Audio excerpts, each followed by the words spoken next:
নমস্কার বন্ধুগণ, দেখতে দেখতে আমরা চতুর্থ দিনে পৌঁছে গেছি ভর্তা উইকের। আর আজকে আমি নিয়ে চলে এসেছি গন্ধরাজ শিম ভর্তা। এটি একটি সম্পূর্ণ নিরামিষ রেসিপি। কালকে সোমবার, অনেকেই শিবের বার করেন, নিরামিষ খান, তারা এই ভর্তাটা করে খেয়ে দেখতে পারেন। চলুন দেখে নিই রেসিপিটা সমর্পিতাস কিচেনে। শিম ভর্তা করার জন্য প্রথমেই আমি কড়াইতে বেশ খানিকটা জল নিয়ে নিয়েছি। জলটাকে আমি ভালো করে ফুটিয়ে নেব। ফোটানোর জন্য আমি জলটাতে একটু নুনও দিয়ে দেবো। জলটা ফুটতে শুরু করলে তখন আমি শিমগুলো দিয়ে দেবো। এখানে আমি 500 থেকে একটু কম শিম নিয়েছি। আর শিমগুলোকে ভালো করে দু সাইডে ছুলে নিয়ে এক একটা শিমকে 3 পিস করে কুচি করে আমি দিয়ে দিয়েছি। এবার আমি শিমগুলো দিয়ে দুটো লেবু পাতা দিয়ে ঢাকা দিয়ে দেবো।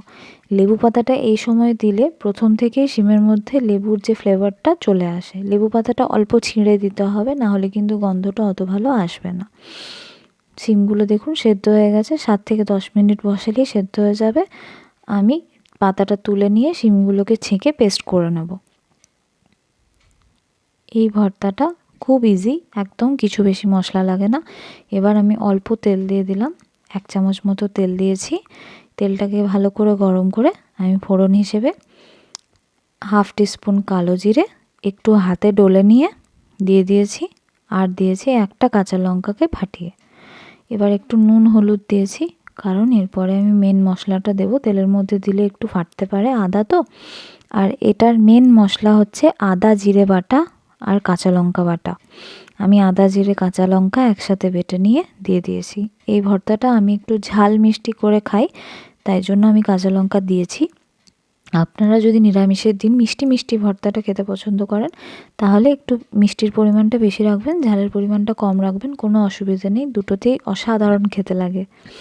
এবার আমি শিমের যে পেস্টটা সেটা দিয়ে দেবো, দিয়ে শুধুমাত্র নাড়তে থাকতে হবে। এটা যত ভালো করে আপনি নেড়ে নেড়ে টানিয়ে নিতে পারবেন, একদম যতটা শক্ত হয়ে যাবে, শুকনো হয়ে যাবে ভর্তাটা, তত বেশি এটার ফ্লেভারটা ভালো আসে। কারণ শিমের কাঁচা ভাবটা যেতে একটু টাইম লাগে, ওইটাই এই ক্ষেত্রে মেন। এখানে মশলা কিচ্ছু লাগে না সেরকমভাবে। দেখতেই পাচ্ছেন আমি লেবু পাতাগুলোকে ছিঁড়ে ছিঁড়ে দিয়ে দিয়েছি, যাতে করে লেবু পাতার ফ্লেভারটা পুরো শিমের মধ্যে ঢুকে যায়। দিয়ে আমি ঢাকাও দিয়ে দিয়েছিলাম খানিকক্ষণের জন্য। এখন একটা অসাধারণ লেবু পাতার স্মেল বেরোচ্ছে পুরো কিচেনে, শিমের স্মেলটাকে যেটা পুরোপুরি ডমিনেট করে গেছে। এই ভর্তাটা আমার একজন বৌদির কাছে শেখা। যখন প্রথমবার খেয়েছিলাম আমি এটা বুঝতেই পারিনি যে এটা শিমের ভর্তা বলে। শিমও যে এত ভালো খেতে লাগে আমার কোনো আন্দাজ ছিল না। ওই বৌদির মতো এত সুন্দর আমি বানাতে পারি না, তবে আমি চেষ্টা করি যতটা ভালো করা যায়। দেখুন আমি শিমটাকে একদম শুকনো শুকনো করে নিয়েছি। এরপরে আমি লাস্টে লেবু পাতাটাকে ছিঁড়ে ছিঁড়ে দিয়ে দেবো, দিয়ে গ্যাস অফ করে ঢাকা দিয়ে খানিকক্ষণ রেখে দেবো। শিম ভর্তা সম্পূর্ণভাবে রেডি। চলুন এবারে খেয়ে কি বলে দেখা যাক। কি ভর্তা? ওটা কিসের সেন্ট আসছে? গন্ধরাজ লেবু। ওটা হচ্ছে শিম ভর্তা গন্ধরাজ লেবু দিয়ে। ভিডিওটি দেখার জন্য অনেক ধন্যবাদ। রেসিপি ভালো লাগলে আমার চ্যানেলটি ফলো করে আর সাবস্ক্রাইব করে রাখুন। ধন্যবাদ।